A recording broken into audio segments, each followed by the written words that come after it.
In today's video, I'm going to teach you how to troubleshoot Steam on Windows, clear cache, adjust compatibility, and end task.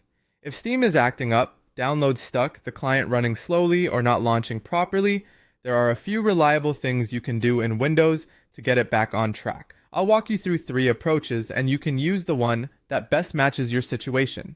First, if Steam opens, start inside the app. Look to the upper left corner and click on Steam.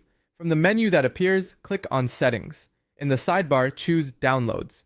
Here, you'll see an option to clear cache.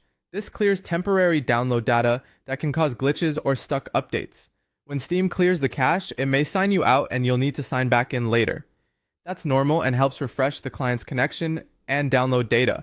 If Steam won't open or keeps crashing, set up compatibility and administrator permissions from Windows. Go to the search bar on your taskbar.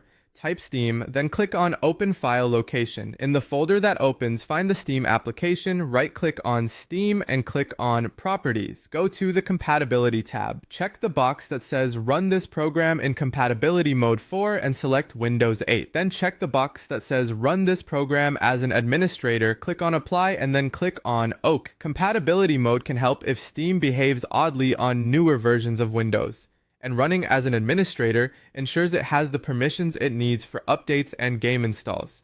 If Steam is frozen or not responding, end it from Task Manager so you can start fresh.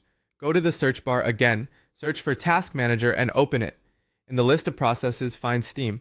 Right-click on it and click on End Task.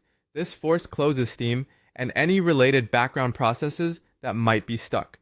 It's a clean way to stop a frozen client so it can start correctly next time. Pick the method that fits your situation. Clear the cache if downloads or updates are misbehaving, adjust compatibility and administrator settings if Steam won't launch or keeps crashing, and end the task if it's frozen. Taking these steps should resolve most common issues and help Steam run more smoothly on your PC.